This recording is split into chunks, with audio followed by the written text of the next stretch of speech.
During the DS era, Pokemon was king. The franchise was as strong as it had ever been and probably ever will be in terms of popularity and quality. And the effects of the DS era of Pokemon are still being felt today, for better or for worse. For those of us who lived through it was certainly something to behold. We were gifted with 4 incredible main series entries, all with their own unique feel, while staying true to the Pokemon formula, and they were accompanied by some unbelievable side series and spin-offs. We can debate the quality of the main series games that came out this time till the cows come home, but the spin-offs were undoubtedly a strong point for the DS. But one thing a lot of people don't realise is that Gen 4 didn't become a thing until a couple years into the DS's life cycle. So that meant some of the early spin-offs that found their way onto the DS were technically Gen 3 games. So that begs the question, what was the first Gen 3 game to make its way onto the DS? Was it the weird but fun Pokemon Rangers? Was it the critically acclaimed first entry of the Mr. Dungeon series?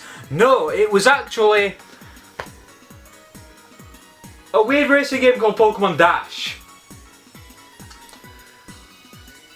It's not very good. I don't think I'll be breaking any hearts here when I say this game is fucking dreadful. For as great as the DS era of Pokemon was, there were definitely some rocky entries, this being one of them. Looking at this gameplay, you've most likely picked up on at least 2 things. 1, the fact the game looks fucking boring, and 2, the graphics look like shit. I guess I'll tackle the latter first. Usually when people try to insult a game, they'll use a phrase, that looks like a DS game, in reference to the graphics, since the DS was kinda notorious for having a muddy display.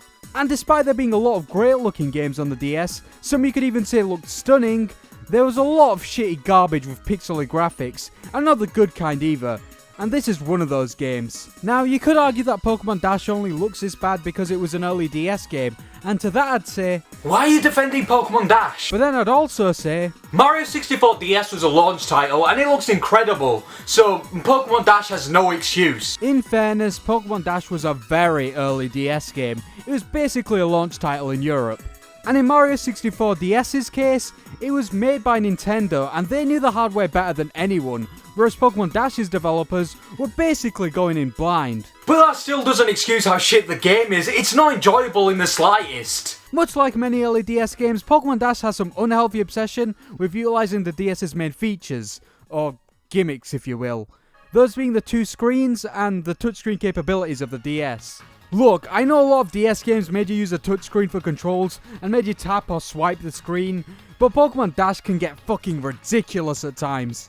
Since it's a racing game, you need to swipe super fast to maintain Pikachu's momentum, so he can go fast like he's some Pikachu Sonic hybrid. Jokes aside, the controls aren't the most pleasant thing in the world. Touchscreen controls can be done right. We've seen it on the DS and on many other consoles since.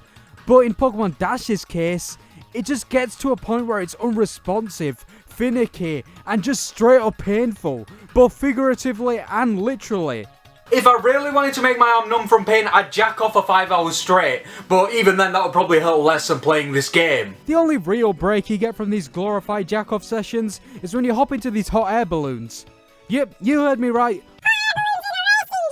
In fairness, it's kind of a cool and unique mechanic. Off the top of my head, I can't think of any racing games that do something like this. But honestly, it's barely a mechanic, so I don't think any budding developer watching this has to worry about their hot air balloon based racing game being outshone by this 2004 DS game. To the game's credit, it can be used strategically in some instances, but it's not really something that's satisfying to pull off, despite being somewhat seamless with how it fits into and relates to the tracks. But that doesn't mean shit when the tracks are laughably bad to begin with. They're a pretty standard affair most of the time, maybe mildly confusing but still manageable. Just race to the checkpoints in order and win, and if you're really struggling during the race, look up at the map on the top screen. But then it gets batshit crazy. The hot air balloons get introduced and the game becomes hectic, and not in the cool Mario Kart kind of way, where it's like, oh, this is so fun, oh, this is crazy guys. No, it's in the, what the fuck am I doing, this is hell kind of way. Like I said, the basic concept of this game is reaching the checkpoints in order, and that's fine for the first race or two, but then the balloons get introduced and this game becomes even worse. When you reach a checkpoint, you'll oftentimes find these balloons poking out of the ground, and by picking them up and swiping the side of the screen, you can take off. These balloons are used to locate an island or part of the map that's separate from the one you are on. Once you locate your destination, you can swipe the side of the screen again to plummet down to Earth, or gradually descend depending on the situation. Sounds simple enough, right? That's because it is. But when you've got a shitty map on the top screen that gives you the vaguest idea of where you need to land, this simple mechanic becomes a ball ache. You're given like 3 different indications on where to go, but the tracks are designed so poorly, it doesn't help. I'm sure hopping from island to island wouldn't be a bad idea in some races, but the way it's executed makes it one of the worst things about this game. It just makes things hectic, and again, not in a good way. And going back to the presentation of this game, it's honestly piss poor when it comes to track design. There's very little variety on show here. The tracks in every cup consist of the same generic grassland textures, followed by an ice or lava section to spice things up. Real creative, guys. The music in this game is honestly dreadful too. It's like they tried to find the most Pokemon sounding song they could find on a royalty-free music site, but they couldn't find anything good, so they just settled for whatever the fuck you're hearing right now.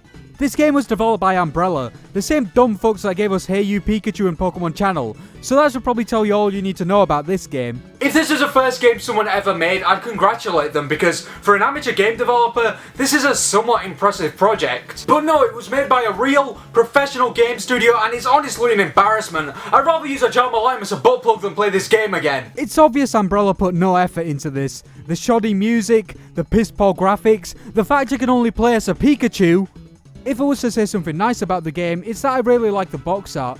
The Pikachu on the front looks badass, and the art makes the game look a lot more fun than it actually is. I recommend this game the same way I recommend sticking a rusty nail up your urethra. Don't bother wasting your time or money on this game. It's not even worth it for the meme or just to see how bad it is. It's honestly an abomination. Stay far away from it, as far as fucking possible.